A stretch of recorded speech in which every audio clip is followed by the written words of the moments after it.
हम लोग श्रीमद् भगवद गीता के 18वें अध्याय के 10 से 12 श्लोक को पढ़ेंगे। बड़े इंटरेस्टिंग है, बहुत अच्छे हैं। भगवान ने 9वें श्लोक में सात्विक त्याग का वर्णन किया है, और इसको कैसे किया है हम याद कर लेते हैं।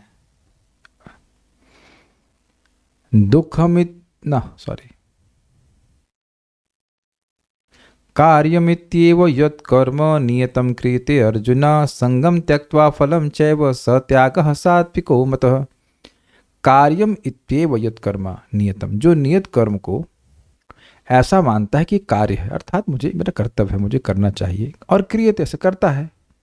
खाली मानता नहीं है, ऐसा करता भी है, ऐसा मान कर करता है। तो हे अर्जुन, संगम त्यक्त्वा, कर्तापन की भावना को त्यागते हुए, फलम चैव, और फल को भी त्यागते हुए, तो ऐसा त्याग सात्विक कहलाता है। तो अब प्रश्न हो अगर कि सात्विक, ये तो स्पष्ट समझ में आ रहा है कि भगवान सात्विक त्याग के लिए कह रहे हैं, ठीक है। अब जो सात्विक त्यागी होता है वो कैसा होता है, इसका वर्णन भगवान इन श्लोकों में कर रहे हैं। कोई पूछे कि भाई त्याग तो बता दिया, लेकिन जो त्याग करने वाला है उसके लक्षण कैसे हैं, तो इस बात को यहाँ पे श्लोक क्रमांक 10 से आगे कह रहे हैं, मेरे पीछे बोलिए।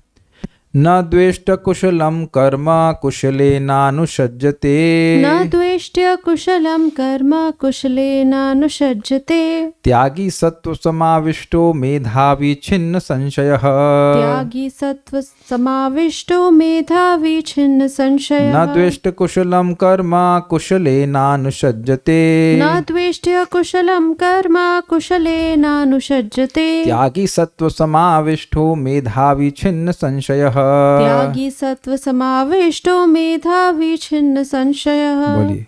न द्वेष्ट्य कुशलं कर्म कुशलेनानुषज्यते, न द्वेष्ट कुशलम कर्म कुशलेनानुषज्यते, त्यागी सत्व समाविष्टो मेधावी छिन्न संशयः। त्यागी सत्व समाविष्टो मेधावी छिन्न संशयः। ये लाइट ऑन कर दीजिए, व्हाइट वाली सामने।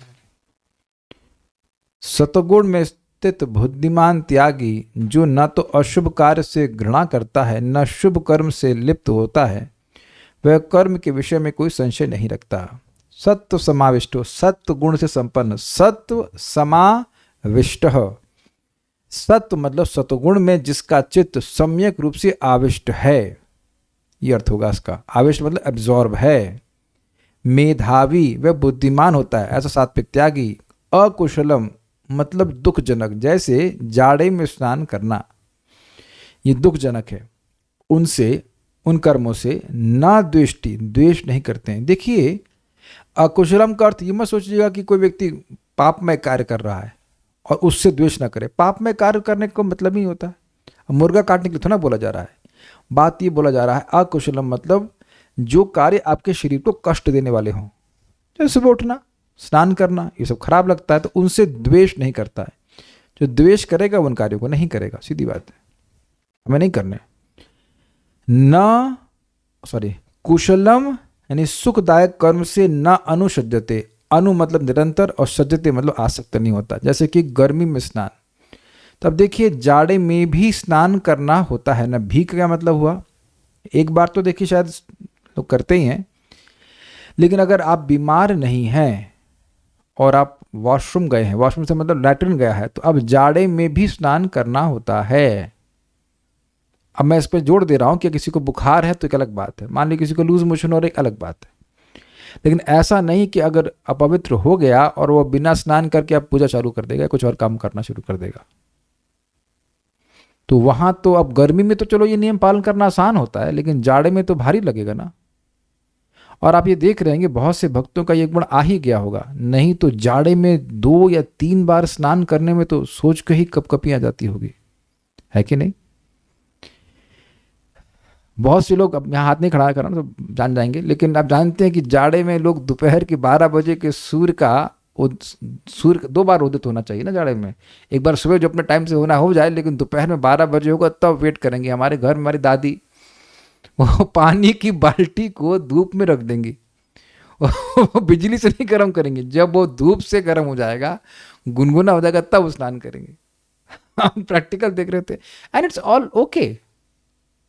अब मैं नहीं समझ रहा हूँ कि कोई भक्त या कोई माता जी अपने घर में बिना स्नान किए खाना बना सकती होंगी। हम तो नहीं सोच रहे हैं कि ऐसे कोई भक्त धृष्टता कर सकता है, ऐसे कैसे कर सकते हैं? It is unthinkable, you can not do that. लेकिन आजकल नॉर्मल घरों में देखा जाएगा तो नॉर्मल है, स्नान उठो बस अपना ब्रश बहुत हो गया तो ब्रश कर लिया और घुस गए किचन में और खाना बनाना शुरू कर दिया। तो ये सब जो है नहीं करना चाहिए, ऐसा व्यक्ति नहीं करता है। अर्थात अगर कुछ कष्ट आ रहा है कर्तव्य पालन में तो वह उसको संपादित करता है, उसे द्वेष नहीं करता। और कुछ अच्छा लग रहा है तो ये नहीं कि उसी को करेगा, जो अच्छा लग रहा है वो ग्रहण करेगा और जो अच्छा नहीं लग रहा है वो नहीं ग्रहण करेगा, ऐसा नहीं होता। न द्वेष्ट कुशलम कर्मा, जो अकुशल अर्थात दुखजनक कर्म हैं उनसे द्वेष नहीं करता, अर्थात उनको त्यागता नहीं है। और कुशले नानुसज्जते, और जो सुख देने वाले हैं शरीर को उनसे बहुत आसक्त नहीं होता। त्यागी सत्व समाविष्ट, ऐसा सत्व में समाविष्ट त्यागी होता है। मेधावी छिन्न संशय, वह बुद्धिमान होता है और उसके संशय निवृत्त रहते हैं। तो उस संबंध में बड़ा इंटरेस्टिंग पॉइंट है। अगर किसी को संशय होगा कि इस कर्म से मुझे आत्मज्ञान प्राप्त नहीं होगा, मैं रिपीट कर रहा हूं, आपसे प्रश्न करूंगा, ध्यान सुनिए। अगर हमें यह संशय होगा कि यह दुखपूर्वक जो हम दुख उठा रहे हैं, इस कर्म को कर रहे हैं, इससे मुझे कोई आध्यात्मिक लाभ है या नहीं है, तो क्या उस दुख को हम उठाएंगे? उत्तर तो बड़ा स्पष्ट है, क्यों नहीं उठाएंगे? माइक बताइए। क्योंकि उससे कुछ आध्यात्मिक लाभ नहीं मिलेगा। अगर ये संशय हो गया, सिंपल सी बात है, सिंपल सी बात है। मान लीजिए अब आपके घर में प्रधानमंत्री आए, तो क्या आप उनको माला पहनाएंगे अच्छी वाली? कितने लोग माला नहीं पहनाएंगे? ईमानदारी की बात बोलना, फिलॉसफी मत झाड़ना मेरे को। ये व्यक्ति कह रहे हैं कि माला नहीं पहनाएंगे।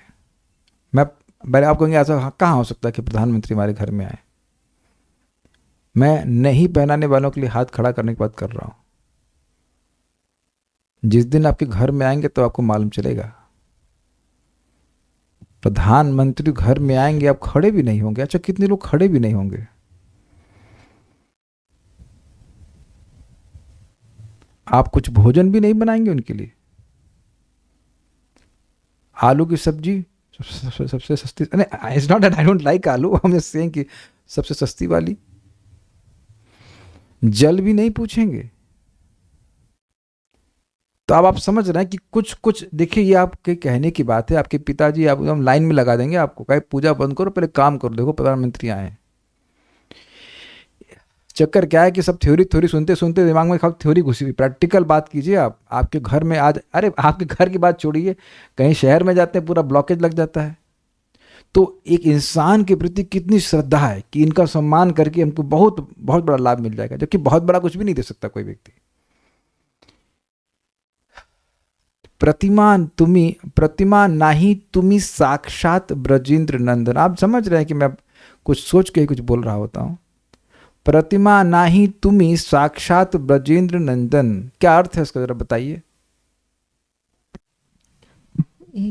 जो हम देख रहे हैं वो सिर्फ प्रतिमा नहीं है, मात्र प्रतिमा नहीं है, वो साक्षात भगवान है। हाँ, तो अब मान लीजिए कोई कहे कि बहुत ठंड हो रही है, मंदिर नहीं जाएंगे, तो उसको संशय क्या, किस बात का संशय है? यही संशय कि भगवान नहीं है।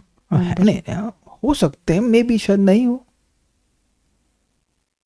तो जब भी हमारे मन में इस प्रकार की बात आ रही है, अरे इतना कष्ट क्या उठाए। अच्छा, मान लीजिए मैं कह दूं वहां जाके 1 लाख रुपए मिलेगा, तब किसको ठंड लगेगी? मात्र 1 लाख रुपया, किसी को नहीं लगेगी। वाह वाह, दिस इज गुड। अच्छा, मैं कहूं कि ये मैं कई बार बोला है कि एक नाम के हरे बोलने के 1 रुपए मिलेंगे, किसको 16 माला करने में दिक्कत होगी? लेकिन सो नहीं सकते इसमें। जो सोए उसके 100 रुपए की पेनल्टी। जो महामंत्र बोलते समय आप सो गए, उसमें हर नाम की 100 रुपए की पेनल्टी, और हर नाम को बोलने के लिए 1 रुपये मिलेगा। दुनिया में सब लोगों की लाइन लग जाएगी। अरे यार, प्रतिदिन के 28,000 रुपये मिल रहे हैं भाई, क्या बात है। 2 घंटा अपना हरे कृष्ण मंत्र करो और उसके बाद पूरा मौज, 22 घंटे एंजॉय करो। 28,000 प्रतिदिन, बड़ा अच्छा है यार, कोई मेहनत नहीं करनी पड़ेगी। लेकिन अब बोल रहे हैं कि करोड़ों करोड़ों यज्ञ करने का भी कितना था, करोड़ों अश्वमेध यज्ञ भी एक बार हरि बोलने के बराबर नहीं है। तो संशय है तभी ना लोग कर नहीं पा रहे हैं। कुछ आप मेरी बात समझ रहे हैं कि नहीं? तो वो लोग सोचते हैं अरे शास्त्र में तो लिख ही रहे हैं, कुछ भी लिख देते हैं, क्या फर्क पड़ता है। नहीं, ऐसा नहीं, कुछ भी लिख दिया जाएगा, बिल्कुल एग्जैक्ट बात लिखी जाती है। तो सत्वगुणी, आपने सुना था कि श्रद्धा मूलतः सत्वगुण से उत्पन्न होती है। तो जो सत्विक कार्य करता है तो व्यक्ति की श्रद्धा स्ट्रांग हो जाती है। नहीं, ये सत्य है, ये सत्य है, मुझे भगवान की भक्ति करनी है, चाहे कितना भी कष्ट है, मुझे भगवान की भक्ति करनी है। तो कहने छिन्न संशय, उसका कोई डाउट नहीं रहता है कि भक्ति करने से मेरे को भगवान की प्राप्ति होगी, ये बात बोल रहा है।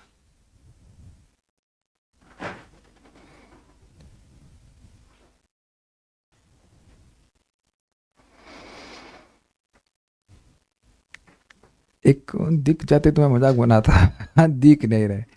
एक व्यक्ति हैं, तो उनको हम बोल रहे कि उनका स्वास्थ्य खराब चल रहा था। रोज जब मैं थके हुए दिखे, एकदम थके हुए दिखे, तो मैंने एक अमुक डॉक्टर को बोल दिया कि आप जाइए। तो आज वो बोले प्रभु जी शरीर में सूजन आ रही है, ये आ रहा है, वो आ रहा है, क्या करना चाहिए? हमने कहा क्यों आ रहा है? हमने कहा डॉक्टर के पास आप जा नहीं रहे हो और मुझसे पूछ रहे हो कि शरीर में सूजन क्यों आ रही है। तो अब वह क्यों नहीं गए? दूसरा भक्त 14-15 घंटे ट्रैवल करके जा रहा है और वो मुश्किल से 1-1.5 घंटे की दूरी पे है, तो क्यों नहीं जा रहे हैं? मैं उनको बताया कि कितने ही लोग हैं उनको कैंसर तक का ठीक करते, हम लोग मिल के आए। तो वहां संशय है कि ऐसा कैसे हो सकता है कि कोई एक व्यक्ति सभी की बीमारी को ठीक कर दे। वो हमसे पूछ रही थी माता जी कि उनको सूजन क्यों आ रहा है। मुझसे हमने कहा आपका लीवर डिस्टर्ब है। अच्छा, वैसे बोल दिया, मैंने कहा लीवर प्रॉब्लम हो गई। हम क्या जाने भाई, अगर मेरा चेहरा सूजेगा मैं अपना नहीं बता सकता, आपको क्या बताऊंगा? आपके शहर में डॉक्टर है। तो मैं सोच रहा था, बड़ा गंभीरता से सोच रहा था कि देखिए सारा गेम श्रद्धा का है। अगर किसी की श्रद्धा होगी तो क्या उसका रिजल्ट होगा, वो करेगा। अगर देख लीजिए ना, अभी मैं एक बात को पूछ रहा था, मैं डांट नहीं रहा हूं, मैं देखिए प्रश्न कर रहा कि आप कब कितने माला कर रहे हैं? तो 4 माला कर रहे हैं। तो अब मैं पूछूं आपको श्रद्धा है कि 16 माला से वैकुंठ की प्राप्ति हो जाएगी? तो भले वो कुछ उत्तर नहीं दे रहे, मेरे बगल में बैठे हैं। अगर उसका मतलब नहीं है, क्योंकि अगर अगर होती तो आप अगले दिन सोच नहीं रहे होते, है कि नहीं? नहीं सोच रहे होते अरे वैकुंठ यार, इससे उससे ज्यादा मेहनत व्यक्ति ऑफिस में जाके कर रहा है, कुछ नहीं मिल रहा है। प्रभुपाद बड़ा अद्भुत कहते हैं घर में आदमी काम कर करके मर रहा है और लिखता है घर में स्वीट होम। ये स्वीट क्या है इसमें? सुबह से शाम तक तुम काम कर रहे हो, what is sweet about your home? लेकिन विश्वास है कि बहुत श्रद्धा, बहुत विश्वास है, लगे पड़े हैं लोग। यहीं वृंदावन में आप जाइए, बाबा जी मतलब दुकान बैठे हैं, गर्दन हिल रही है, लेकिन दुकान नहीं छोड़ रहे हैं। जबकि पिताजी, उनका लड़का काम कर रहा है, उनका पोता काम कर रहा है, लेकिन वहां वो सोच रहे हैं कि मेरे बिना दुकान कैसे चलेगी। संशय है, निसंशय लगे पड़े हैं कि यहाँ समर्पित होकर के हम सुखी हो जाएंगे। हमको बहुत अच्छा लगा था, छिन्न संशय। इसीलिए आवश्यक है कि भगवान अपने भक्तों को जो वैकुंठ के पथ पे हैं कुछ समय के लिए भौतिक जगत में रखें। अब कहेंगे ये क्या कह दिया आपने? देखिए, एक बद्ध जीव को भक्ति पर विश्वास नहीं होता है। ऐसे कैसे हो सकता है कि एक नाम अनंत जन्म के पाप को नष्ट कर दे? ये सारी बातें साधक को भक्ति करते करते उसके हृदय में समझ में आती हैं। तो ऐसे साधकों को भी, जो कि वस्तुतः वैकुंठ जाने के योग्य हैं, भगवान कुछ समय के लिए जगत में रखते हैं ताकि भगवान की भक्ति की महिमा बताई जा सके। It's very simple. नहीं तो लोगों को विश्वास ही नहीं होगा। अरे ऐसा कैसे हो सकता है? किताब में लिखा होने के बाद भी विश्वास नहीं होगा। तो होता क्या है कि लोग जो उसके जीते जागते सबूत हैं, जिन्होंने अनुभव किया है कि भगवान के नाम जप से, भागवतम से, भगवान के प्रसाद ग्रहण करने से हृदय शुद्ध होता है, वह इस जगत में रहने चाहिए ताकि वह अपने रियलाइजेशन शेयर करें कि भई ऐसा होता है। नहीं तो संशय बना रहेगा। ध्यान दीजिएगा इस बात पर, संशय बना रहा तो भक्ति की स्पीड स्लो हो जाएगी। एग्जाम्पल देता हूं, जैसे आप कहीं जा रहे हैं और रास्ते में क्या कहते हैं, रोड साइन बोलते हैं, रोड साइन नहीं है। एक वाई आ गया, वाई समझते हैं, रोड जा रही है उसके बाद वाई आ गया, अब दो रास्ते पे हैं। अब मान लीजिए आप सही रास्ते पे भी हैं लेकिन कोई रोड साइन वहां पे नहीं है कि ये सही रास्ता है, तब आपका स्कूटर जो है उसकी स्पीड धीरे हो जाएगी। इसीलिए शास्त्र बार बार सुनता है व्यक्ति ताकि उसके संशय का निवारण होता चला जाए।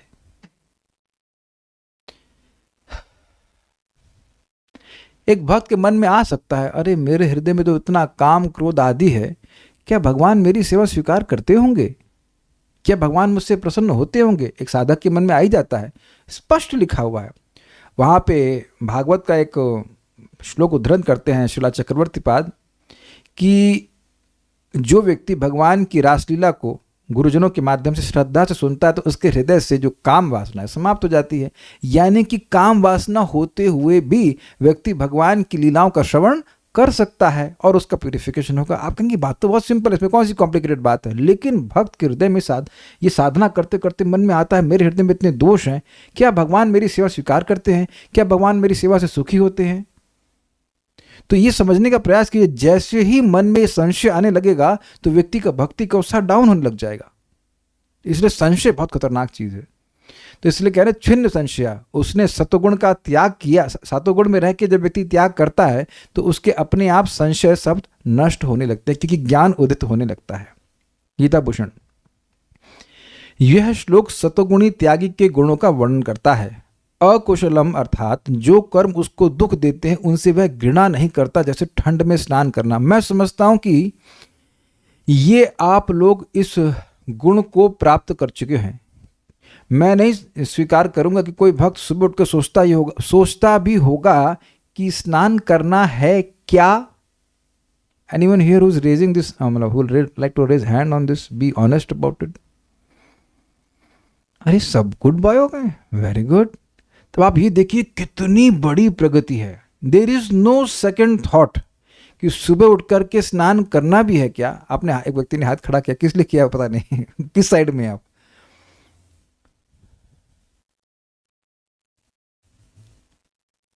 ये एक बहुत बड़ी बात है। एक कह रहे हैं कि ठंडा पानी होने से दिक्कत होता है, अरे तो गर्म कर लो एक आध दो लोग हैं जिनको थोड़ी सोचते हैं, लेकिन आप सामान्यता देखिए कि जो व्यक्ति को मंगल आरती जाना है वो जो कुछ नहीं सोचता है, बस फटाफट स्नान करो और मंगल आरती के लिए निकल जाओ। आप सोचती हैं सुंदरा माता जी? नहीं सोचते ना। उठना एक और क्या करना है, स्नान करना है। लेकिन आप देखिए जो हम भक्ति में नहीं थे तब व्यक्ति कितना सोचता है, ठीक है अभी ब्रश कर लेते हैं, पहले वॉशरूम होके आएगा, उसके बाद ठीक है चलो ब्रश भी कर लेते हैं, ब्रश करके फिर थोड़ा इधर मुंह मारेगा, चाय पिएगा, उसके बाद स्नान करेगा। Delayed, agreed. तो आप देखिए कितना सद्गुण आ गया भक्ति करने से। There is no second thought. हम लोग तो आश्रम में रहे हैं तो वहां तो लाइन धड़ाधड़ सब लोग स्नान करते हुए चलते हैं। इतना टाइम कहाँ रहता है, अरे निकल निकल भाई मेरे को भी जाना है तो फटाफट स्नान करो। तो ये सब हिसाब किताब है। Very nice. तो ये द्वेष करने का अवकाश ही नहीं होता है। और कुशलम अर्थात जिन कर्मों से शारीरिक सुख मिलता है उनके प्रति वे आसक्त नहीं होता। जैसे गर्मी में स्नान करना, मतलब गर्मी में तो 5 बार स्नान हो रहा है, अरे भाई पवित्र रहना है, और जाड़े में सारी पवित्रता वो ओढ़ लेते हैं। ऐसा नहीं, ऐसा इसलिए है क्योंकि सत्व समाविष्ट हो, वह सत्व में स्थित होता है और वह बहुत विवेकी है, अर्थात वस्तुओं को वैसे देख सकता है जैसे कि वे वास्तविक रूप में हैं। उसकी बुद्धि स्थिर होती है, अर्थात मेधावी। मेधा का मतलब होता है जो आपने अच्छी बातें सुनी हैं उनको क्रियान्वित करने की बुद्धि। भाई ये विवेक होना कि ये अच्छा है बुरा एक अलग बात है, लेकिन मेधा मतलब जो पता है कि सही है उसको क्रियान्वित करना। जैसे पता है कि सुबह उठना अच्छा है, पता है कि सुबह उठ के स्नान करना चाहिए, तो जब उसको कर भी रहा है डिस्पाइट कि वो अच्छा लग रहा हो या बुरा लग रहा हो तो उसको कहेंगे मेधा। इसीलिए आपने कहा था, सुना है, यजंती ही सुमेधसः। जो भगवान चैतन्य महाप्रभु की आराधना हरे कृष्ण मंत्र के द्वारा करते हैं इस कलयुग में, तो वह महान सुमेधा है। महान महान लाभ उनको प्राप्त हो रहा है। नोट बहुत अच्छा है, नोट श्रीधर स्वामी जी की टीका से एक अंश है, बड़ा अच्छा है, ध्यान दीजिए। भाव यह है कि जहां दूसरे द्वारा किए गए अपमान आदि महान दुख भी सहे जाते हैं और स्वर्ग आदि सुख का भी त्याग किया जाता है, वहां ये तात्कालिक सुख दुख किस गिनती में है। समझिए, बड़ा जबरदस्त है। आध्यात्मिक साक्षात्कार में व्यक्ति को मान अपमान में सम रहना होता है, या पहली बार नहीं सुन रहे हैं, गीता में कई बार सुन चुके। तथा मान अपमानयो, मान और अपमान कितना ज़्यादा दुख देता है, समझ रहे हैं आप? कोई व्यक्ति अपमान कर दे, अपमान तो नहीं कहना चाहिए, अपमान कर दे तो बहुत अधिक दुख होता है ना। अच्छा, उसकी तुलना में नहाने, ठंडे पानी से या जो भी पानी से स्नान करने का दुख कितना होता है। This is brilliant commentary. जिस व्यक्ति को आध्यात्मिक साक्षात्कार करना है उससे उम्मीद की जा रही है कि वह अपमान को भी सहे। ये क्या पहली बार बोल सुन रहे हैं गीता में? कितने लोग लग रहा है कि पहली बार सुन रहे हैं? ओके, तो कई बार सुना। तो अब आप ही बताइए, मान लीजिए कोई अपमान कर रहा है, आपको धो रहा है सोच रहे हैं आप, लोग कहते हैं हम धोने जा रहे हैं उसको, तो जो धो रहा है अपमान के द्वारा, तो वो अपमान तो बहुत दुखदाई है ना। और कोई व्यक्ति अभी अपमान करता तो उसका दुख व्यक्ति को कई दिन तक रहता है कि नहीं? वहां उसको सहन करना होता है। स्नान का जो दुख है वो तो थोड़ी देर का ही होता है, अगर दुख भी कहा जाता है। आजकल तो गीजर भी है। वैसे भगवान जब ये श्लोक बोल रहे हैं तो उस समय गीजर नहीं था, गर्म पानी करने की व्यवस्था थी। आजकल तो गीजर भी है। तो मेधावी मतलब विचार कर रहा है कि भाई ये दुख तो बहुत कम है, अब अगर इस दुख को मैं सहन कर लेता हूं तो आत्म साक्षात्कार की जो भी क्रियाएं हैं, मतलब भगवान की भक्ति की जो भी क्रियाएं हैं, मैं आसानी से कर लेता हूं, तो इसको सहन करने में क्या दिक्कत है? भाई जैसे सुंदरा माता जी, आप स्नान क्यों कर लेते हैं सुबह? भाई बिना स्नान किए मंगल आरती तो नहीं जा सकते, तो मंगल आरती जाना तो बहुत बड़ा लाभ है ना। उसके लिए ये थोड़ा सा दुख सहन करना तो कोई बहुत बड़ी बात नहीं है, यही सोच के जाते हैं ना, सिंपल। अच्छा, दूसरा बात क्या है? मान से बड़ा सुख मिलता है तो उसको भी व्यक्ति उसमें बहुत आसक्त नहीं होता है। नहीं तो हाँ, वो नहीं, सॉरी।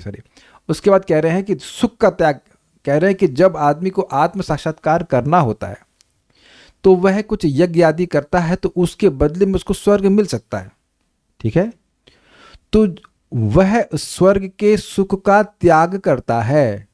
यही सीखा था ना आपने, फल की त्याग करना। जब मैंने स्वर्ग के सुख को त्याग दिया तो अब गर्मी में स्नान करने के सुख को त्यागना कौन सी बड़ी बात है? अब आप ये नहीं कह रहे कि गर्मी में स्नान नहीं करना है। जब स्वर्ग की सुख की आसक्ति को त्याग दिया तो गर्मी में स्नान करने के सुख की आसक्ति को त्यागना कौन सी बड़ी बात है? तो ये विचारनीय बात है। भक्तों को ये सब विवेक रख करके अब कुछ चीजों को त्यागने में सहायता मिलती है।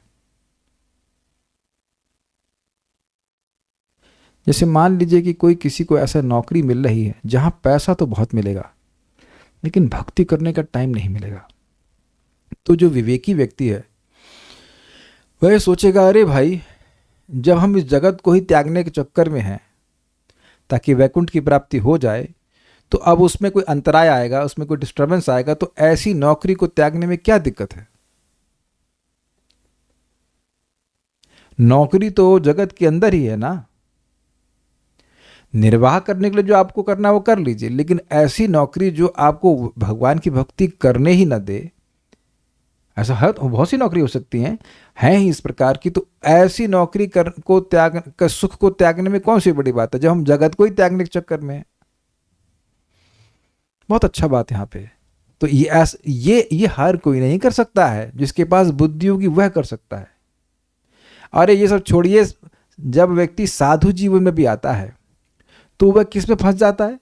सम्मान में, कि लोग हमारा बड़ा सम्मान करें, हमको बहुत बड़ा साधु माने। अगर आप सब याद होगा, टीका में पढ़ चुके हैं, तो थोड़ा सा भी बुद्धि लगाए कि भाई जो लोग मुझे अच्छा, बहुत अच्छा, महान मानेंगे, क्या उन लोगों को भी आज से 65, 60, 70 साल के बाद कोई याद करने वाला है? साधु अच्छा बनना चाहिए, अब वो प्रसिद्धि मिले या ना मिले उससे कोई मतलब नहीं है कि नहीं? तो इन सभी चीजों के लिए बुद्धि की जरूरत है, मेधा की जरूरत है। इस प्रकार से व्यक्ति मेधा से युक्त होकर के सहन करता है। और छिन्न संशय, अर्थात वह कोई संशयग्रस्त नहीं होता। क्या संशय हो सकता है? यह संशय कि नियत कर्मों को कठिन परिस्थितियों में करने से ज्ञान उत्पन्न होगा, ऐसे त्यागी को सतुगुणी माना जाता है। समझी बात? देखिए, बहुत बार जप बड़ा अच्छे से हो जाता है और बहुत बार जप में बहुत संघर्ष होता है, तब लेकिन ये विश्वास है भक्त को कि जप करने से मेरे को सिद्धि मिलेगी। जपात सिद्धि, शिव जी बोल रहे हैं, जपात सिद्धि, जपात सिद्धि। जप करने से मेरे को सिद्धि प्राप्त हो गया, मुझे कैसा भी लगे मुझे करना है। क्यों क्यों करेगा बताइए व्यक्ति? क्योंकि उसका संशय नष्ट हो चुका है। लेकिन ध्यान दीजिएगा, संशय कैसे नष्ट होता है? बार बार शास्त्र का श्रवण करने से व्यक्ति का संशय नष्ट होता है। आप देखिए हमारे ग्रुप में कुछ लोग रोज जप करते हैं और रोज जप करते हुए दिखते भी हैं, और कुछ लोग कभी कभी दिखते हैं और जब वो जप करते हैं तब वो दिखते हैं। मेरी सेकंड लाइन समझ में आई आपको? जिस दिन वो जब करना होगा, मूड होगा, उस दिन वीडियो ऑन करके एकदम बढ़िया नाक तिलक लगा के आके बैठ जाएंगे, हरे कृष्ण नाम, एकादशी, जन्माष्टमी। अरे भाई, माधव तिथि भक्त जननी, इसे कहेंगे फसली भक्ति। फसल हमेशा तो उगती नहीं है, कभी कभी फसल उगती है, तो उस दिन आ गए भक्ति करने के लिए कुछ। और असली भक्त क्या, वो रोज भक्ति करता हुआ दिखेगा। तो दोनों में किस बात का अंतर है? संशय का अंतर है। अगर संशय नहीं है तो व्यक्ति निरंतर भक्ति करेगा। इसलिए कभी कोई कहे कि प्रभु जी मैं बहुत आना चाहता था, आना चाहती थी, ये वो, तो तुम बहुत आना, जिस चीज को तुम बहुत करना चाहते थे तुम बेटा कर लेते हो, है कि नहीं? जो तुम नहीं कर पा रहे हो उसका मतलब है कि तुम उसे करना चाहते नहीं हो।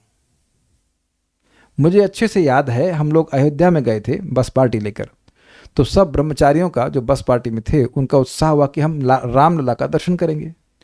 तो भाई साहब कम से कम 3 घंटा, जनवरी का समय था, ये 25-26 की बात होगी, और बारिश हो रही थी।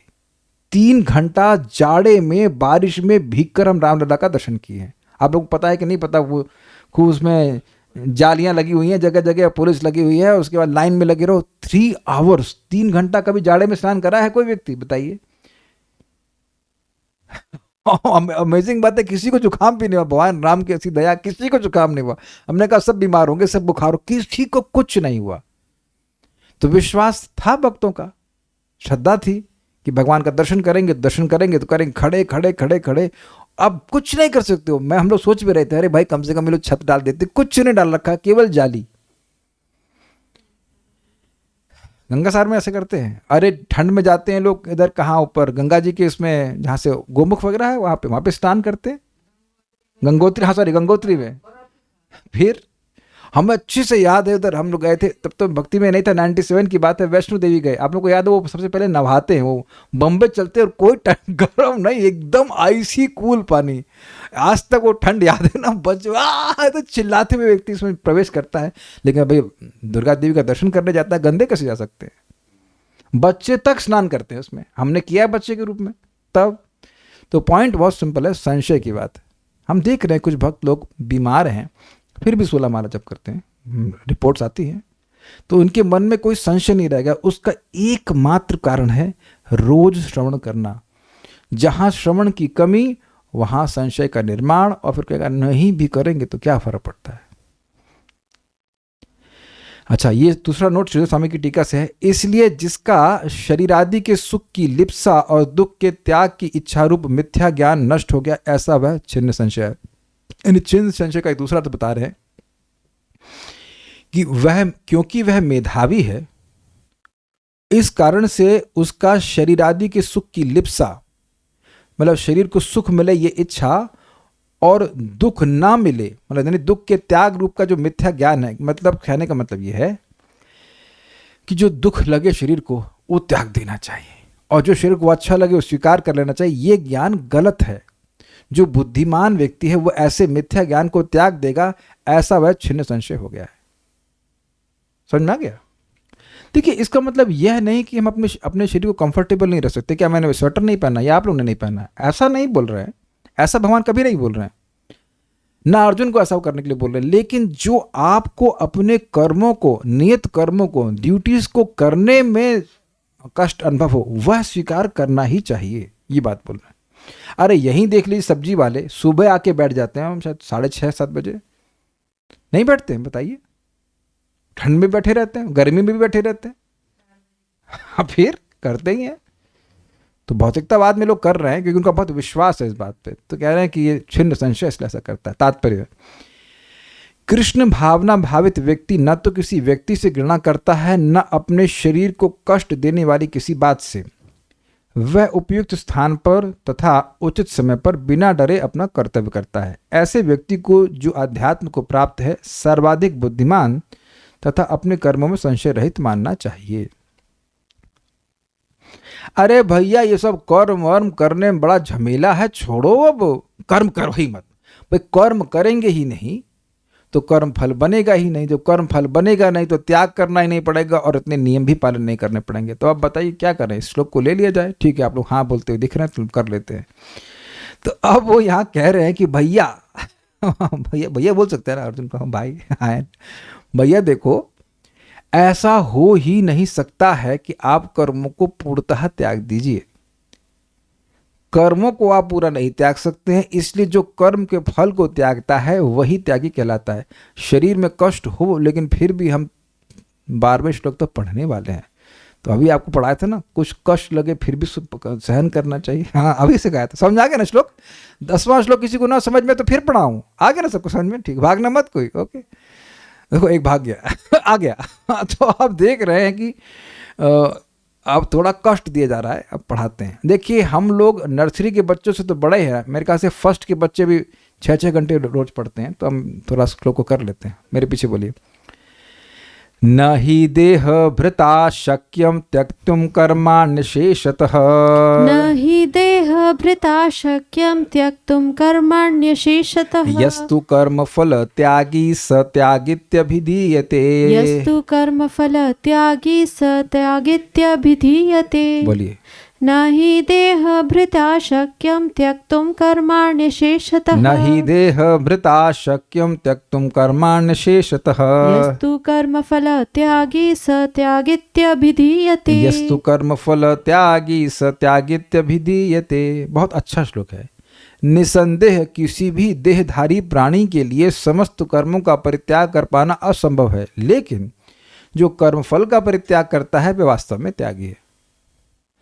देहभृता देहधारी जीव द्वारा जो देह से अपनी पहचान करता है, ऐसा श्रीधर स्वामी कहते हैं। जिसकी पहचान अपने देह से है उसके लिए अशेषता, अशेषता मतलब कुछ बाकी ना रहे, अर्थात संपूर्ण रूप से कर्माणि त्यक्तुम, कर्मों को त्याग करना न शक्यम ही, संभव नहीं ही हो सकता है, मतलब ये संभव नहीं है। तो किंतु यह कर्म फल त्यागी, जो सभी कर्मों के फल का त्याग करने वाले हैं, सत्यागी इति अभिधीयते, वे त्यागी हैं ऐसा कहा जाता है। न ही देहभृता शक्यम त्यक्तुम कर्माण्यशेषतः, जो देहभृत हैं, देह को धारण करने वाले हैं, देह का पालन करने वाले हैं, देह को मैं मानने वाले हैं, हम सब लोग, उनके लिए नहीं शक्यम, उनके लिए शक्य अर्थात वह ऐसा करने में समर्थ नहीं है कि त्यक्तुम कर्माण्यशेषतः, कि वो सारे कर्मों को त्याग दे। अब नहाना धोना भी छोड़ देगा, बाथरूम भी नहीं जाएगा, खाना भी छोड़ देगा, सोना भी छोड़ देगा, ऐसा नहीं हो सकता। यह तू मतलब किंतु यह जो व्यक्ति कर्म फल त्यागी, कर्म फल को त्याग करने वाला है, सत्यागी इत्यभिधीयते, वह व्यक्ति त्यागी कहा जाता है। गीता भूषण टीका। लेकिन अब कोई प्रश्न कर सकता है कि इससे अच्छा होगा कि हम कर्म को ही पूरी तरह से त्याग दें, बजाय इसके कि हम कर्म फलों को त्यागें, क्योंकि इस कर्म त्याग के द्वारा ज्ञान में स्थैर्य प्राप्त होगा और कोई परेशानी नहीं आएगी। कर्म करने से बंधन लगता है, कर्म ही नहीं करते हैं न तो कोई दिक्कत ही नहीं होगी। तो उसके उत्तर में भगवान कहते हैं कि देह भृता, अर्थात जो देह में आत्माभिमान युक्त हैं, उसके लिए कर्मों को पूर्णतः त्यागना असंभव है। केवल बात करने से काम नहीं चलेगा कि मैं देह नहीं हूं। हम देह नहीं है, सत्य है, लेकिन देह की भावना में तो है कि मैं देह हूं। तो इसलिए हमारे लिए कि हम सभी के लिए कर्मों को त्यागना असंभव है, लेकिन कर्मों को भगवान को समर्पित करने से व्यक्ति त्यागी कहलाता है। ऐसे पहले कहा जा चुका है, न ही कश्चित क्षणमपि जातु तिष्ठत् अकर्मकृत, भगवद गीता 3.5। इसका मतलब क्या है कि एक क्षण के लिए भी कोई भी व्यक्ति बिना कर्म किए नहीं रह सकता है। इसलिए वह व्यक्ति जो कर्मों को करता है लेकिन फल को त्याग देता है, वही वास्तविक त्यागी है।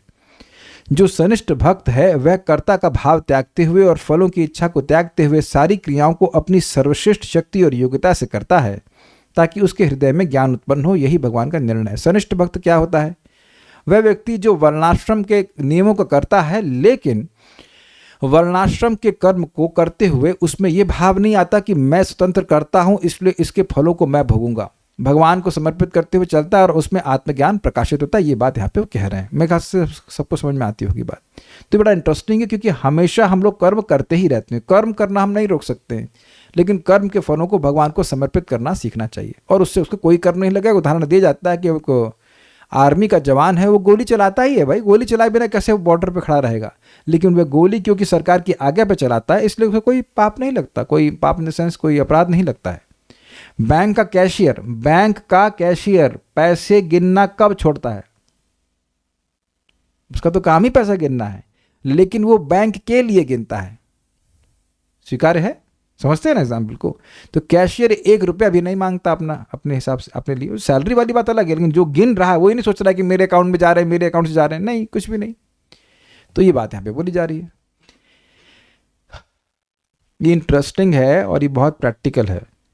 कई बार लोग सोचते हैं कि हम सब छोड़ छाड़ कर केवल जप करेंगे। ऐसा नहीं होता है। प्राय तो पहली बात ऐसा कोई व्यक्ति कर नहीं पाता, और जब भूख लगेगी तब क्या करोगे? तब भी जप करोगे। कितने लोग भूख लगने पे भी जप कर पाएंगे? यहाँ पे लेट मी जस्ट सी। अरे सब लोग हाथ खड़ा कर रहे हैं। ग्रेप्स भी कौन नहीं खाएगा? तो आप देख लीजिए कि भूख लगेगी तो अब आपके हाथ, एक व्यक्ति माता जी हाथ खड़ा कर रहे हैं, चलिए 2 दिन मत खाइए, अरे भैया मरवर जाओगे, दिक्कत हो जाएगा, खाते रहना। बड़ा मुश्किल है भाई। हम तो आज इतना गुस्सा हुए थे, आधा घंटा लेट हो गया, क्या हो गया, इतना लेट कर दिया, इतना गुस्सा हो गया। उनको समझाया भाई देखिए हमसे भूख सहन नहीं होती, इनसे हो जाती है, हमसे नहीं होती भूख सहन। तब हम भूल जाते हैं कि हम आत्मा है। क्या करें, आत्मा को सहन नहीं होता है। तो ये जो चीज़ है, ये बड़ी मज़ेदार बात भगवान बता रहे हैं। काहे को तुम कर्म त्याग रहे हो भाई? तुमसे कर्म जो तुमसे होना नहीं है वो काहे कर रहे हो? भगवान इस बात को बोल रहे हैं। जो तुमसे होना नहीं, क्या नहीं होना है? कर्म का त्याग तुम स्वरूपतः नहीं कर सकते हो। तब क्या कर सकते हैं? कर्म के फल का त्याग कर सकते हो। ये पैसा मेरा है, इसको मैं भोगूंगा। तुम लाए कितना थे भाई? कुछ भी नहीं लाए थे, और लेके भी कुछ नहीं जाओगे, तो बीच में हल्ला कर रहे हो कि तुम्हारा है तुम्हारा, उस पर तुम फंसे। तो उस भावना को त्याग दीजिए। भगवान की सेवा में उस धन को उपयोग करने का सिस्टम लगाइए। देखिए लोगों को बहुत अजीब सी बात लगेगी। अब मैं ऐसी बात बोलूंगा जो थोड़ा चुभ सकती है, लेकिन चुभने वाली बात जानबूझ के बोल रहा हूँ। एक पति एक पत्नी है, ठीक है, सैलरी 50,000 रुपये फॉर एग्जाम्पल, बच्चा हो गया, तो अब बच्चे के खाते में बहुत सारा जाने लगा कि नहीं लगा?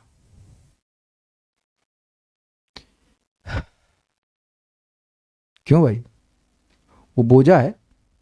कितने लोगों को अपने बच्चे बोझ लगते हैं? अरे यार ये हमारे पैसे को बीच में खाने वाले आ गया। बोझ लगते तो एक के बाद 2, 2 के बाद 3 भी हो ही जाते हैं। काहे करते हैं? तो उनसे प्रीति लगती है, तो अब वहां पे जो भी खर्चा करते हैं वो बोझा नहीं लगता है। मेरे ख्याल से किसी की हिम्मत नहीं होगी इसे काट सके। कभी सोचते हैं यार इसको इतना देना पड़ रहा है, यार हम मेहनत करके आते हैं, इसको देना पड़ रहा है, ये तो हमारे लिए कुछ कर भी नहीं रहा है। और बात बड़ी अच्छी वेदवादिनी ने कही, और ये बात मैं भी कहता हूँ, और शायद आप लोग सभी लोग कहेंगे कि हम अपने माता पिता के लिए उतना कुछ नहीं किए जितना वो हमारे लिए किए हैं। ये तो आप कुछ बोल ही नहीं सकते हो, इसमें कोई कुछ नहीं बोल सकता। Nobody does anything for them. Hardly कोई व्यक्ति अपने माता पिता की उतनी सेवा कर सकता जितना माता पिता करते हैं। ये तो शास्त्र की बात है। तो यानी कि माता पिता, सारे माता पिता उस व्यक्ति पे इन्वेस्ट कर रहे हैं जो उनके लिए कुछ नहीं करता, ये बहुत कम करता है। तो क्यों करता है जरा बताइए? ये तो नुकसान का, घाटे का सौदा हुआ ना। आप एक ऐसे व्यक्ति के लिए कर रहे हो जो संदेह है कि वृद्धावस्था में आपकी सेवा भी करेगा, और कौन जाने आप वृद्ध होंगे कि भी नहीं होंगे। तो आप सोच रहे हो कि मैं क्या कह रहा हूं? भगवान हमेशा हमारे लिए करते रहते हैं, उनके अलावा कोई कुछ कर नहीं रहा है, तो उनके लिए देना हम बोझा मानते हैं, उनके लिए सेवा करना बोझा मानते हैं। इसका मतलब क्या है? प्रीति नहीं है। और जो लोग मेरे लिए कुछ नहीं कर रहे हैं उनके लिए खूब देना चाहता है व्यक्ति। तो यह ज्ञान है कि नहीं? तो मैं खाली ये कह रहा हूं कि देखिए भगवान कर्म करने के नहीं रोक रहे हैं, कर्म करो, लेकिन कर्म के फल का त्याग करना सीखना चाहिए। क्योंकि हम सीखे हुए, मैं ये कहना चाहता हूं, बच्चों के लिए अपने कर्म फल का त्याग नहीं कर रहे हैं। आप मेरा पॉइंट समझे? आप 50,000 रुपये कमा रहे थे, पति पत्नी खूब आराम से खा रहे थे, आपको व्यक्ति आ गया 10,000 रुपये खाने के लिए आपका। ऐसा बोलूं तो खराब लगेगा, लेकिन बच्चा आपका 10,000 रुपये खा रहा है कि नहीं खा रहा है? तो आपने अपने कर्म फल का त्याग करा कि नहीं करा? खुद से किया कि नहीं? काहे उसको जन्म दिए? क्या जरूरत थी जन्म देने की? नहीं, क्या कर दिया? अगर जन्म देकर बच्चों को क्या कर दिया बताइए आप? लोग मुझसे झगड़ा कर सकते हैं, लेकिन बताइए क्या कर दिया। और बच्चा को क्या कर लेगा? अगर वो बच्चा भक्त नहीं तब तो क्या, तब तो कुछ भी नहीं कर पाएगा, और मटीरियली भी कुछ नहीं करता। तो मैं खाली ये बोल रहा हूं कि कर्म फल का त्याग करना हम जानते हैं, वी आर डूइंग इट, चाहे अपने बच्चों के लिए करें या किसी के लिए भी करें। बच्चे के लिए भी करते हैं लोग, अपने भाइयों के लिए भी करते हैं, और वो भाई बाद में लात भी मारते हैं। हमारे सामने लोग आए कि हमने अपने भाई के लिए सब कुछ किया, वो लात मार के चला गया। हमने कहा बहुत बढ़िया, वो आपको समझ में आया कि ये जगत के संबंध कैसे होते हैं, दिन रात चिंता करते हैं। तो कर्म करिए, लेकिन कर्म फल को भगवान को समर्पित करना सीखिए। कहाँ से शुरू करें? आप लोग तो भक्त हैं, करते ही होंगे। भोजन भगवान को अर्पण होना चाहिए, वहां से शुरू करें, वहां से बहुत फल, कर्म फल बनता है। We should not eat anything which is not offered to Krishna. जो भगवान को अर्पित नहीं, वो कुछ नहीं खाना चाहिए। अब आज मैं सोच रहा था, ये काफ़ी इंटरेस्टिंग है।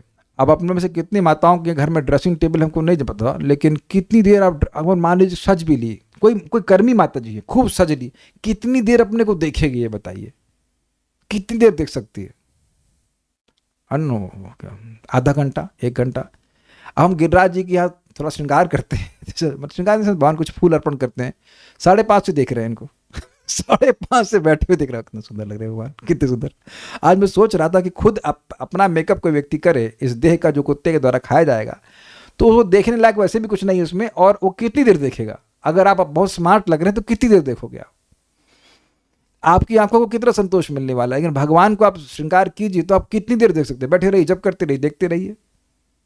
और देखने से क्या लाभ है? जो एक बार भी भगवान के स्वरूप को मन में लाता है, भगवान उसको भागवती गति प्रदान करते हैं। यह तो शास्त्र में लिखा नहीं कि जो एक बार भी ड्रेसिंग टेबल में अपने को देख लिया उसको मुक्ति मिलती है। तो आप समझ गए ना कि कैसे कर्मों को भगवान की ओर मोड़ने से लाभ हो गया, कितना बड़ा लाभ हो गया। तो इस शास्त्र सुन करके व्यक्ति को समझ में आता है। तो जो कर्म फलों को सब कुछ भगवान को अर्पित करता है वही वास्तविक त्यागी है। अंतर्राष्ट्रीय कृष्ण भावनामृत संघ के अनेक सदस्य हैं जो अपने अपने कार्यालयों, कारखानों या अन्य स्थानों में कठिन श्रम करते हैं, और वे जो कुछ कमाते हैं उसे संघ को दान दे देते हैं। ऐसे महात्मा व्यक्ति वास्तव में सन्यासी हैं और वे सन्यास में स्थित होते हैं। यहाँ स्पष्ट रूप से बताया गया है कि कर्म फलों का परित्याग किस प्रकार और किस प्रयोजन के लिए किया जाए। किस लिए किया जाए? भगवान के लिए करना चाहिए। अच्छा, नहीं करूँगा तब? अगर नहीं करूंगा, मेरा मन, मुझे भगवान को कुछ नहीं देना है, मैं कुछ नहीं दूंगा, तो तुम कुछ नहीं दोगे तो तुम्हें क्या मिलेगा जरा देख लीजिए। आप लोग देखिए, आप लोग डिवोटी हैं, लेकिन मैं क्लास पब्लिक के लिए दे रहा हूं, तो बहुत से लोग कुछ नहीं देना चाहते भगवान को।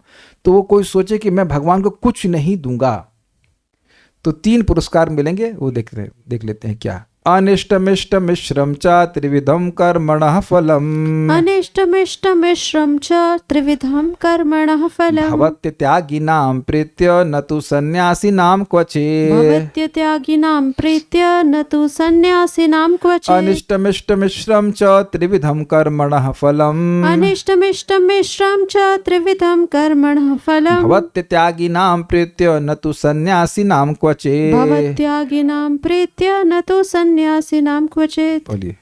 अनिष्टमिष्टमिश्रम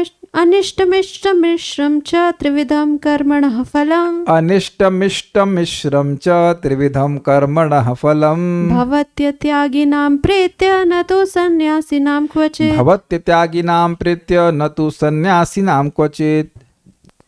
जो त्यागी नहीं है, वास्तविक वाले, वैसे नहीं जैसे मैं नोएडा में देखा था, सो एंड सो त्यागी, वो बहुत बड़ा बंगला कर बैठे। हमने कहा ये क्या त्याग है? जो त्यागी नहीं है उनके लिए इच्छित यानी इष्ट अर्थात स्वर्ग जाना चाहेगा। अनिच्छित मतलब अनिष्ट अर्थात नरक, तथा मिश्रित मतलब इंसान की जोनी। ये 3 प्रकार के कर्म फल मृत्यु के बाद मिलते हैं। लेकिन जो सन्यासी हैं उन्हें ऐसे फल का सुख दुख नहीं भोगना पड़ता। अत्यागिनाम, उक्त त्याग रहित व्यक्तियों के जो त्याग नहीं करते हैं, प्रेत्य, प्रेत मतलब प्रेत बनने के बाद प्रेत बनने के बाद मतलब देह त्याग के बाद। अनिष्टम यानी नारकित्व, जिसकी इष्ट अर्थात इच्छा ना की जाए। इष्टम मतलब देवत्व, देवता बनना। मिश्रम और मनुष्यत्व, मनुष्यत्व। त्रिविधम कर्मणा फलम, ये 3 प्रकार के कर्म फल भवती अर्थात होते हैं। तो किंतु सन्यासी नाम क्वचित ना, सन्यासियों का कदापि ऐसा नहीं होता। तो देखिए, सन्यासी का मतलब केवल वही नहीं जिसने काम्य कर्म को त्यागा हुआ हो। यहाँ सन्यासी का अर्थ त्यागी भी है, जो सारे कर्म फलों को, नित्य नैमित्तिक काम, सभी कर्मों को भगवान को समर्पित करते हुए चलता है, ये अर्थ है। अनिष्ट मिष्ट मिश्रम चा त्रिविधम कर्मणः फलम। अनिष्ट यानी नारकीय, इष्ट मतलब स्वर्गीय, मिश्र मतलब मनुष्य। इस प्रकार के 3 प्रकार के कर्मों के फल होते हैं। भवति अत्यागिनाम प्रेत्य, जो अत्यागी हैं, जो कर्म फल का त्याग नहीं करते हैं, प्रेत्य अर्थात मरने के बाद या तो देवता बनते हैं, या नरक योनि को जाते हैं, नरक में जाते हैं, या मनुष्य आदि बनते हैं। न तो सन्यासी नाम क्वचित, लेकिन सन्यासियों के लिए ऐसा कोई भी फल नहीं है, अर्थात वह भगवान की धाम की प्राप्ति करते हैं। सीधी बात। गीता भूषण, इस प्रकार का त्याग न करने का दोष इस श्लोक में वर्णित हुआ है। जो लोग अत्यागी होते हैं अर्थात त्याग नहीं करते, जैसा मैंने बताया है, तो उनके लिए प्रेत्य अर्थात मृत्यु के बाद 3 प्रकार के फल होते हैं। अनिष्ट अर्थात नारकीय यातना, इष्टम अर्थात स्वर्गीय सुख, या मिश्रम अर्थात मानवीय जन्म, जिसमें सुख और दुख मिश्रित रहता है, वह प्राप्त होता है। कहने का मतलब है कि नरक में दुख बहुत ज्यादा होता है, सुख नहीं है। इंद्रलोक आदि में सुख बहुत ज्यादा है और दुख बहुत हल्का है, लेकिन इस जगत में मनुष्य लोक में सुख और दुख मिलता जुलता रहता है, इस कारण से इसको मिश्रित कहते हैं। यह उसके लिए नहीं होगा जो व्यक्ति मेरी आज्ञा अनुसार कर्म फल को त्याग देता है। वह कर्मों में निहित ज्ञान के द्वारा मुक्ति प्राप्त करते हैं, जो कि त्याग का असली फल है, जैसा मैंने वर्णन किया। समझ रहे हैं इसका मतलब? जब व्यक्ति कर्म फल को त्यागता है तो उसके हृदय में आत्मज्ञान प्रकाशित होता है, और नहीं त्यागता है तो फिर ऐसे रहता है। लेकिन त्यागना भी किसके लिए? भगवान के लिए। ये नहीं किसी के लिए भी त्याग दिया। जैसे मैंने बताया था कि व्यक्ति आए मंदिर ज्वाइन के करे, हम सब कुछ अपनी पत्नी को दे आए, अरे तो ये कौन सा त्याग हुआ बताइए? ऐसे त्याग से थोड़ा मोक्ष मिलता है, ये तो तुम्हारी आसक्ति ही सूचित होती है। और वैसे भी वो पत्नी जो बहुत परेशान करी थी, जो तुमको जिंदगी भर परेशान करी, उसको सारा कुछ दे के आ गए। अमेजिंग है लोग। नोट श्रीधर स्वामी की टीका से एक सेक्शन लिया मैंने। यहां सन्यासी शब्द से फल त्याग की समानता के कारण प्रकरण सहित कर्म फल के त्यागी लोग भी ग्रहित होते हैं। थोड़ा समझने का प्रयास कीजिए। बात हुई थी कि नित्य कर्म होते हैं, काम्य कर्म होते हैं, नित्य नैमित्तिक और काम्य कर्म। तो सन्यासी क्या होते हैं? वो काम्य कर्म को त्याग देते हैं, नित्य कर्म करते हैं और उसका फल भी त्याग देते हैं। और जो त्यागी हैं वो क्या करते हैं? वो सारे कर्म करते हैं लेकिन किसी के फल को नहीं स्वीकार करते। तो ये जो त्यागी हैं और जो सन्यासी हैं, उन दोनों को ही सन्यासी कहा गया है यहाँ पे। ऐसा नहीं कि मान लीजिए वो गृहस्थ है, अपने सब कर्म को भगवान को समर्पित कर रहा है, तो वह सन्यासी नहीं है। Does it make sense? क्योंकि अनाश्रितः कर्म फलम कार्यम कर्म करोति यः स सन्यासी च योगी च न च निरग्निर न चाक्रियः। ये भगवान ने गीता में पहले बोला था कि जो कर्म फल को आश्रित न होकर के अपने कर्म को करता है, वह व्यक्ति सन्यासी है। स सन्यासी वही व्यक्ति योगी है, वह व्यक्ति नहीं जो अग्नि कभी नहीं जलाता या कोई कर्म नहीं करता। ये भगवान ने पहले समझाया था 5वें अध्याय में। तो कहने का अर्थ है कि जो व्यक्ति अपने कर्म फल को त्याग रहा है तो वही सन्यासी। जैसे मान लीजिए आप भगवान को भोग लगा रहे हैं तो आप सन्यास में हैं। अपने मतलब भगवान कोई भी कर्म को भगवान से जोड़ दे रहा है तो वह अब अपने आप को से डिटैच कर रहा है, उस फल से डिटैच कर रहा है। तो ऐसा व्यक्ति सन्यासी है। जैसे कि भगवान ने स्वयं बताया है, यद करोषि यदश्नासी यद जुहोसी ददासी यद तपस्वी कौन्तेय तत्कुरुष्व दर्पणम। तुम जो कुछ भी करते हो, जो भी तपस्या करते हो, दान करते हो, जो कुछ भी करते हो, तुम मुझको समर्पित करो। तो इससे क्या होगा? तो कहते हैं कि शुभाशुभ फलैरेवं मोक्ष से कर्म बंधने संन्यास योग युक्तात्मा विमुक्तो माम पैशसी। वह अर्जुन को घर छोड़ने के लिए नहीं बोल रहे हैं, कह रहे हैं कि तुम अपने कर्म के फल को छोड़ो। तो ऐसा करने से तुम शुभ और अशुभ दोनों कर्मों के फलों से मुक्त होकर के संन्यास में युक्त होकर के तुम मेरे पास आओगे। तो उम्मीद है कि संन्यास का अर्थ समझ रहे होंगे। संन्यास मतलब अपने हर कर्म, हर कार्य को भगवान से लिंक करना सीखना चाहिए। यस, युक्त वैराग्य। यस, इस श्लोकों में कर्म फल त्यागियों के लिए भी सन्यासी शब्द का प्रयोग देखा जाता है। उन सात्विक पुरुषों के द्वारा पापों का होना संभव नहीं है और उन्होंने भगवान को अर्पित करके पुण्य के फल को भी त्याग दिया। इस कारण उन्हें तीनों ही प्रकार के कर्मों का फल नहीं होता, यह भाव है। समझिए, स्वर्ग यानी इष्ट मिलता है पुण्य कर्म करने से, नरक मिलता है पाप करने से, और मिश्रित मिलता है कि पुण्य और पाप का मिश्रण रहे। तो कह रहे हैं कि भाई अब हर कर्म को भगवान को समर्पित करती है तो पाप होने का तो प्रश्न ही नहीं बनता। लेकिन अब वह पुण्यात्मक कर्म भी उसका फल वो स्वीकार नहीं कर रहे हैं। वह भी भगवान को समर्पित कर दे तो पुण्य का फल जो स्वर्ग रूप में आता तो वह भी नहीं उनको मिलेगा, वो भगवान की प्राप्ति करेंगे। तात्पर्य, जो कृष्ण भावनामय व्यक्ति कृष्ण के साथ अपने संबंध को जानते हुए कर्म करता है वह सदैव मुक्त रहता है। मतलब बहुत सिंपल है, सुबह उठते ही व्यक्ति स्मरण करे कि मैं कृष्ण का सेवक हूँ। अच्छा, अब मेरे आज दिन में भगवान कृष्ण के लिए कौन कौन से कर्तव्य मेरे गुरु महाराज ने निर्धारित किए हैं। गुरु महाराज व्यक्तिगत नहीं आपको बोल रहे हैं, लेकिन अंडरस्टूड है। प्रभुपाद ने क्या बताया, सुबह उठे, मंगल आरती जाए, मंदिर में जाए, जप करे, इज नॉट सब कुछ आपको पता है क्या करना चाहिए। गीता पढ़े, भगवान को भोग अर्पण करे, और मान लीजिए नौकरी भी कर रहा है तो वो नौकरी भी इसी उद्देश्य से करे कि हमारा छोटा सा मंदिर जो है वह है घर का, वह सुचारू रूप से चलता चले जाए। I think very simple. तो ऐसा करने से वह सदैव मुक्त रहता है। अतएव उसे मृत्यु के पश्चात अपने कर्म फलों का सुख दुख नहीं भोगना पड़ता है। स्पष्ट है, और तो कुछ यहाँ पे है नहीं। अब एक भक्त पूछ रहे हैं कि मैं प्रसाद बनाना चाहती हूँ। अच्छी बात है, इलेक्ट्रिक इंडक्शन है लेकिन लाइट नहीं रहने पर प्रसाद नहीं बन पाता है, और गैस स्टोव में नॉनवेज बनता है, तो क्या गैस स्टोव पर प्रसाद बना सकते हैं? हम प्रभुपाद जी के आचरण को देख सकते हैं। प्रभुपाद जी सैली अग्रवाल के घर में गए थे, अमेरिका में रुकने के लिए गए थे, तो उनके यहाँ पे फ्रिज में ही मांस रखा रहता था, और उसी में फ्रिज में उनको सब्जी आदि रखनी पड़ती थी। अब वो किस स्टोव पे खाना बनाते हैं, स्वाभाविक सी बात है प्रभुपाद यहाँ से स्टोव तो लेके गए नहीं होंगे। तो अगर ऐसी मजबूरी है तो कर सकते हैं, अगर क्या कह सकते हैं, मैं ठीक तो नहीं है, लेकिन अच्छा होगा अगर लाइट आ रही तो इंडक्शन पे बना लीजिए। सब मतलब नियम की कमी है, क्या कर सकते हैं, काम चलाने वाली बात है। ग्लास स्टोव को क्लीन करके, हाँ गंगा जल रखिए, अब क्या कह सकते हैं, क्या बोलूँ बताइए इस पे। बर्तन तो अलग होने चाहिए, ऑब्वियसली बर्तन तो अलग होने चाहिए। So stop now. तो उम्मीद है कि आप समझ पाए होंगे कि त्याग का क्या लाभ होता है। श्रीमद् भगवद गीता की जय, श्रील प्रभुपाद की जय, निताय गौर प्रेमानंदे।